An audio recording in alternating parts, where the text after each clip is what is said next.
Radar Social, um programa sonhado e criado para as organizações da sociedade civil. Esse programa nasceu com o objetivo da gente poder contribuir com a sustentabilidade, capacitação e gestão das organizações da sociedade civil, principalmente aquelas que estão começando, aquelas que são consideradas pequenas. Aqui vocês vão poder acompanhar entrevistas, dicas, novidades, tendências, tudo o que está acontecendo nesse ecossistema social.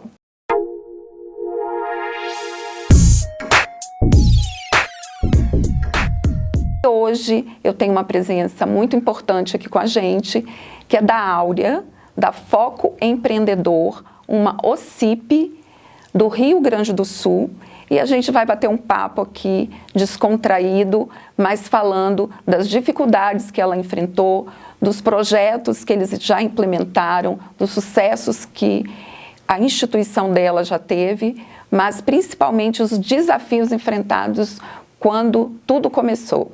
Bem-vinda, Áurea.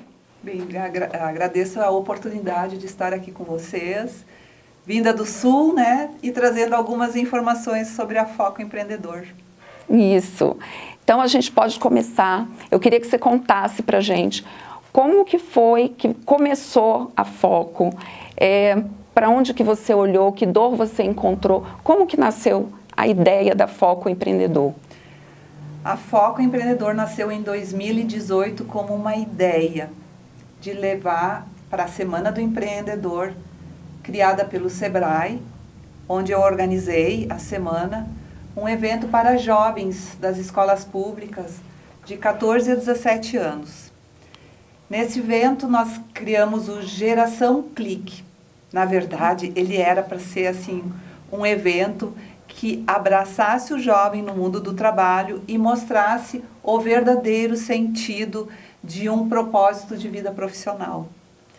Então, essa ideia nasceu em 2008 e em 2011 a OCIP Foco Empreendedor veio para validar ou para fazer a administração desse projeto, porque a gente tinha muita dificuldade de conseguir recursos financeiros para tocar essa obra. E você viu nisso a oportunidade de criar a Foco? Sim, pela legalidade, porque nós fizemos evento de 4.000 jovens e a gente precisava recurso para isso.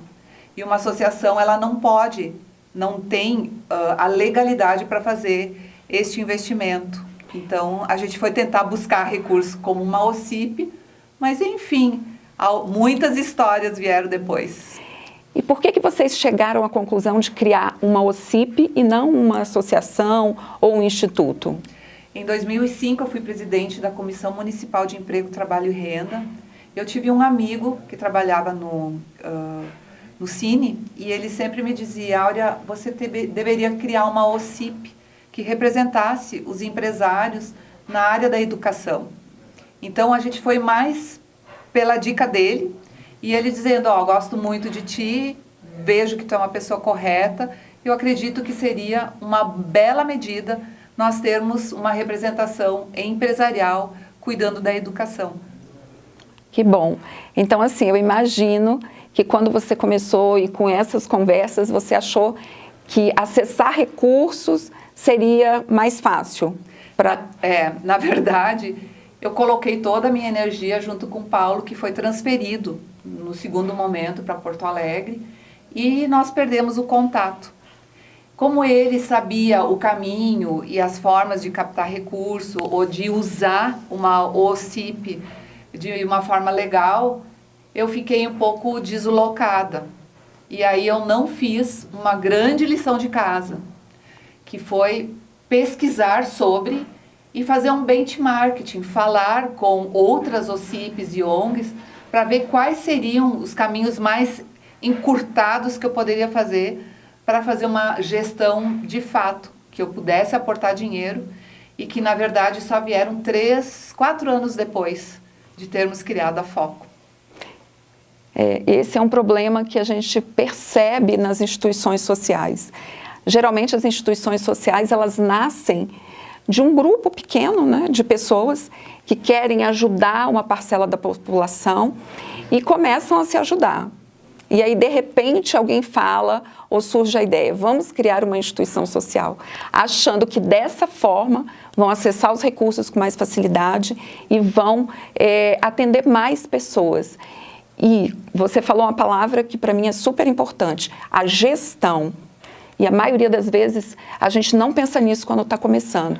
Eu queria agora que você colocasse para mim um pouco sobre isso, sobre a sua experiência nessa questão da gestão e as dificuldades que você teve ao começar para poder fazer os primeiros projetos.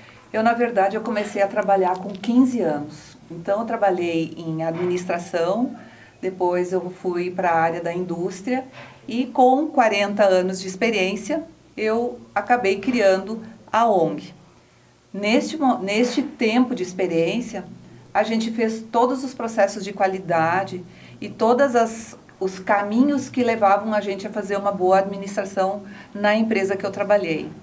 Este conceito, eu levei para dentro da OCIP. De uma certa forma, essa foi a minha salvação, porque como eu sou uma pessoa econômica e só realmente dou passo daquilo que eu realmente posso assumir, nós tivemos com um pequeno grupo fazendo esta inovação. Erros grassos eu fui cometendo, porque eu sempre acabei indo pelo povo e não pelas lideranças. Em 2000, quando a Foco já tinha uns 5 anos, eu me dei conta que eu deveria ir para uma liderança, depois de 5 anos, eu fui para uma liderança para saber se esse trabalho que a gente estava fazendo fazia sentido. E assim, sim, fui aprovada e a gente conseguiu fazer um evento de mais de 4.900 jovens, pelo apoio. Mas se eu não tivesse buscado ajuda, se eu não fosse buscar a liderança do público dos jovens, eu certamente não teria sobrevivido. Porque é um pouco difícil a gente encontrar um projeto, um caminho que tu possa colocar, por exemplo, num FIA, no Fundo da Criança e Adolescente, sim, no CONDIC, até a gente fazer a inscrição, até a gente ter esta legalidade, até de uma certa forma ser monitorada pelo poder público, se em 1 ano, ou 2 anos, ou 3 anos, tu vai continuar tendo a gestão certa, que tu tá na linha de trabalho. Então, essas experiências me levaram realmente a sofrer um pouco no terceiro setor, que não deixa de também ser uma indústria. A gente sim, pensa que a área social é uma área social caritativa, mas não, ela é uma área empreendedora. Você tem que cuidar e gerir um recurso, você tem que cuidar mais ainda quando o recurso é de terceiros, quando pessoas acreditam em ti e colocam esse recurso lá. Então, um grande desafio foi entender como esse mecanismo funciona. Então, a gente pode dizer que você teve, com essa sua experiência de trabalho anterior, você levou para dentro da OCIP essa parte de gestão, que a gente observa que essa parte de gestão, às vezes, ela é negligenciada, não porque a pessoa quer, mas as necessidades, às vezes, da população, a dor que é percebida, a gente quer ajudar. E essa questão da gestão é negligenciada. Só que a gente percebe que, na hora de acessar um recurso, isso é necessário. Vamos para a realidade das organizações. Quando tem um movimento, as pessoas vêm como voluntários e querem ajudar. O que se perde nesse caminho é a persistência. É realmente esse projeto fazer um propósito, um sentido de vida, que faça sentido para essa pessoa ficar mesmo sem recurso e que ela vá fazer com que essa organização tenha um processo de melhoria contínua. Então, principalmente na gestão, eu tive várias vezes com pessoas que vinham com toda a força, ficavam comigo 2, 3, 5 meses, 1 ano, e de uma hora para outra, eu não quero mais, porque elas não estavam recebendo o valor financeiro, sendo que vinham como voluntários. Então, os períodos, vamos dizer assim, os períodos escuros são aqueles que tu tem que continuar acreditando sozinho no teu projeto e vendo que realmente isso faz sentido para os jovens. Uma das coisas que eu sempre consegui transpor as minhas tristezas empreendedoras foi que quando eu estava sozinha, eu olhava os filmes, olhava as fotos dos projetos e lembrava da cena do jovem e da transformação deste jovem, quando ele se desperta para o mundo do empreendedor, do empreendedorismo, ou quando ele desperta para o propósito de vida. Quando dá aquela chave, não, eu vou ser um dia uma produtora de cogumelos, eu quero ser um mecânico e que cria e que conserta motos. Então, isso é o que motiva a gente. E você escolheu um caminho que não é tão novo assim, né? Que é incentivar os jovens no empreendedorismo. E isso cresceu muito com o advento da pandemia, pós-pandemia, e vocês já trabalhavam isso antes, né? Quantos projetos ao longo desses 10 anos a Foco Empreendedor já realizou e quantas vidas, né, já foram impactadas por meio desses projetos? A gente classifica os projetos como os jovens, né? Os jovens do Caminhos Profissionais deve ter dado uns 300 jovens já impactados. Do Geração Clique, então, foram 9.000, né? Que é um evento de 1 dia, 2 dias, né? Uhum. Que leva as histórias dos empreendedores, que levam palestras de motivação, de autoconhecimento, de qualidade de vida.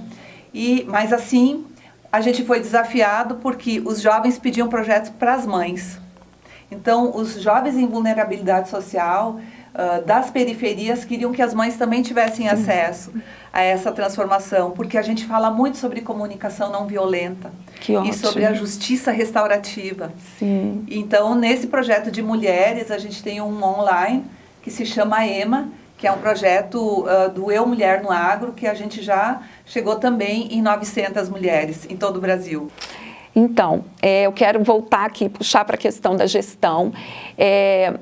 Eu consultando o seu site, conhecendo um pouco da história de vocês, eu vi que vocês têm o selo do DOAR, não é isso?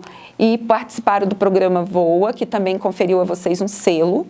Eu queria que você falasse um pouco para a gente a importância de ter esses selos e o que trouxe para vocês ter esse selo. Se facilitou a captação de recursos, como que é se preparar para ter um selo e você falar para o pessoal como isso é importante para uma organização social. O selo, na verdade, foi uma provocação que nós fizemos internamente a partir de um projeto que a gente fez com o Instituto Copperforte. O que aconteceu nesse projeto? Eles tinham uma prestação de contas num site que era bastante difícil para a gente acessar e para a gente fazer essa prestação de contas. E a gente viu que a equipe estava precisando de mais. Então, nós inscrevemos a Foco Empreendedor no VOA, que é Voluntários Ambev, né? Que foi a primeira turma do Brasil, 3.900 ONGs. A gente foi escolhida entre as 25 e ficamos na final, entre as 5, pelo esforço da nossa equipe. A gente não faltou uma aula, a gente não deixou de entregar nenhum trabalho. E quando a gente tinha dificuldades, a gente ia no vizinho ou ia em alguém que sabia para nos ajudar a executar. Este projeto do VOA nos levou ao DOAR, que fez uma parceria com o VOA, porque no DOAR tem 52 itens de gestão que a gente tinha que completar. E desses 52 itens nós atingimos, com todo o suporte do VOA, 48. Então, nós temos o selo a mais. Só que a gente foi mais longe, porque para a gente conseguir acessar editais como a Fundação do Banco do Brasil e também reeditar o Instituto Copperforte, que só faz um projeto por cidade no nosso estado, a gente acabou fazendo a inscrição também para manter este selo. E conseguimos a Fundação do Banco do Brasil, que também está no nosso currículo. Mas são tudo portais e editais muito difíceis para a gente manter eles e entregar todos os prazos corretamente.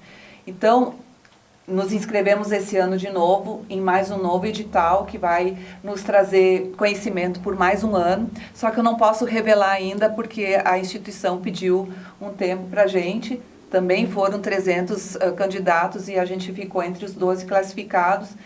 E é assim, a ONG que quer crescer, ou a OCIP que quer realmente se profissionalizar e que quiser fazer valer o projeto para que ele realmente vale a pena e seja modelo para os próprios jovens que são usuários dos nossos projetos, a gente precisa se profissionalizar.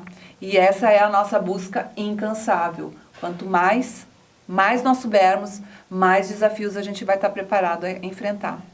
As organizações sociais, a gente carrega um estigma na nossa história de vários escândalos do passado, de estarem usando as organizações sociais para lavar dinheiro ou para ser laranja. Então, vieram várias leis, né? Hoje a gente tem o EMIROSC, que veio regulamentar, mas veio exigir muito mais das instituições sociais. E isso é bom, não é? Certamente. Hoje, a nossa hub de projetos, ela é analisada pelo investidor, mas ela também é analisada por quem nos contrata. Os nossos selos foram os nossos diferenciais, porque tem o selo da Fomenta também, que é de gestão e transparência. Então, nós fizemos a prestação de contas para quem aporta o dinheiro, para quem faz o projeto e para a comunidade, porque todo o nosso balanço é aberto ao público e também consta no nosso site. Então, todas as pessoas que querem saber, a transparência é geral. Lembra a Patrícia é assim, ó, gente, 99,9 não é 100, para ela tem que ser 100% o número. Se faltar 1 centavo, ela já não vai fechar o caixa. A Patrícia, gente, é o financeiro da Foco, e tá certo, foi isso que levou a Foco a ser convidada a administrar, a ser esse hub de projetos que ela colocou aqui. Então, a importância da transparência hoje. Então, se vocês acessarem hoje o site da Foco, vocês vão poder conferir que lá tem o balanço, lá tem compliance, tem políticas. Essa transparência hoje é exigida por lei. E os investidores sociais, quando vão buscar uma instituição para aportar dinheiro, estão olhando para isso. Então, aqui, por isso que aqui esse programa foi criado para a gente estar colocando luz nessas questões que muitas das vezes as instituições sociais não têm nem tempo de estar olhando para isso. Mas a gente vai procurar estar ajudando para poder sensibilizar para essa importância que é olhar para a gestão, dar dicas e estar colaborando.